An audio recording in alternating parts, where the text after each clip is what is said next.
Hello friends, I am Priyanka Soni. तो आज का हमारा टॉपिक है नंबर 3, जो ग्लैंड थी, थाइमस ग्लैंड यानी थाइमस ग्रंथि। ये जो थाइमस ग्लैंड होती है वो वक्ष गुहा में हृदय के पास उपस्थित होती है। इस थाइमस ग्लैंड यानी थाइमस ग्रंथि को भ्रूण का प्रतिरक्षा तंत्र भी कहा जाता है। इसके अलावा इसे डब्ल्यू बी सी का प्रशिक्षण केंद्र भी कहा जाता है। इस थाइमस ग्लैंड के द्वारा थाइमोसिन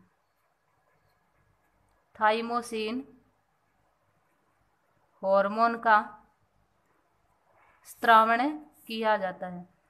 थाइमस ग्लैंड यानी थाइमस ग्रंथि के द्वारा थाइमोसिन हार्मोन का स्त्रावण किया जाता है। यह थाइमोसिन हार्मोन प्रतिरक्षा तंत्र के विकास में सहायक होता है। इसके अलावा यह एंटीबॉडीज के निर्माण में भी सहायक होता है। जैसे जैसे व्यक्ति वृद्ध होता जाता है यानी व्यक्ति में बुढ़ापा आता जाता है, तो जो थाइमस ग्लैंड होती है वो क्या हो जाती है? विलुप्त हो जाती है। अब क्वेश्चन यहाँ से उठता है कि ऐसी कौन सी ग्लैंड है जो कि वृद्धावस्था में विलुप्त हो जाती है? तो एकमात्र थाइमस ग्लैंड एक ऐसी ग्रंथि है जो कि वृद्धावस्था में विलुप्त हो जाती है। अब अगली ग्रंथि है अपनी नंबर 4, पीनियल ग्लैंड या पीनियल बॉडीज यानी पीनियल ग्रंथि या पीनियल काय। जो पीनियल ग्रंथि होती है यानी पीनियल काय होती है वो अग्र मस्तिष्क, जिसको क्या बोलते हैं, पर मस्तिष्क के पास उपस्थित होती है। ये हमारा ब्रेन और इसका अग्र जो मस्तिष्क होता है यानी जिसको पर मस्तिष्क बोलते हैं, पर मस्तिष्क के पास पीनियल ग्लैंड यानी पीनियल काय उपस्थित होती है। इस पीनियल काय को शरीर की तीसरी आंख भी कहा जाता है। अब देखिए, शरीर की तीसरी आंख इसे क्यों कहा जाता है कि जितने भी निम्न कोर्डेट होते हैं, यानी एग्जाम्पल है स्पिनोडोन के अंदर दो बॉडीज पाई जाती है। एक नंबर 1 को बोलते हैं पैरापीनियल,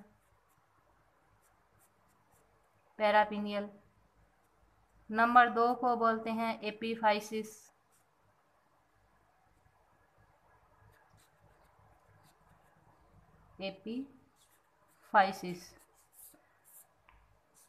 तो स्पिनोडोन होती है, उसमें दो बॉडीज उपस्थित होती है। नंबर 1 को बोलते हैं पैरापीनियल, दूसरी को बोलते हैं, नंबर 2 तो थी, उसको बोलते हैं एपीफाइसिस।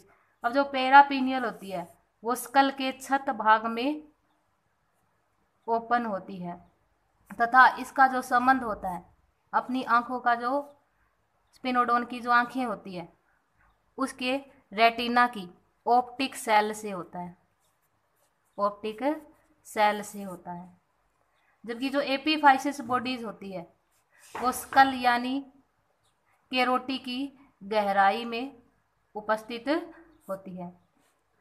तो पीनियल काय को क्या बोलते हैं? शरीर की तीसरी आंख भी कहा जाता है। इसके अलावा इसे सेरिब्रई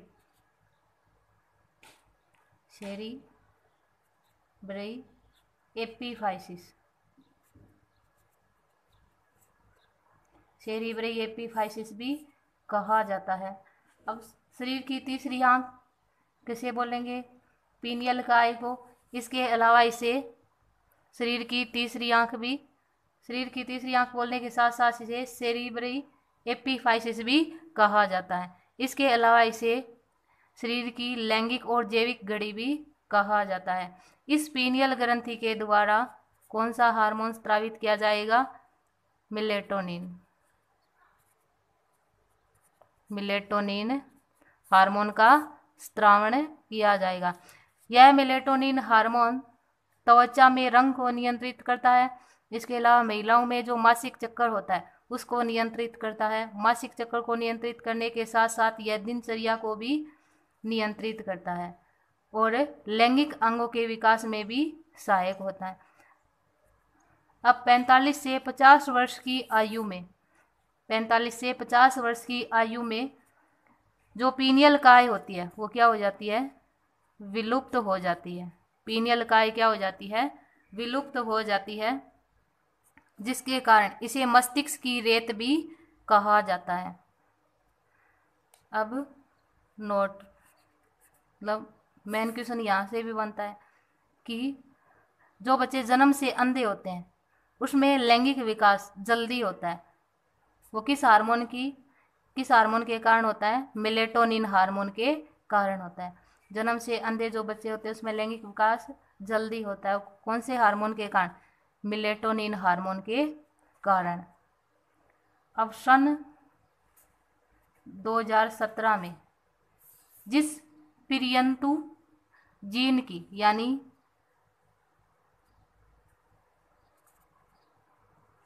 सार्केडियन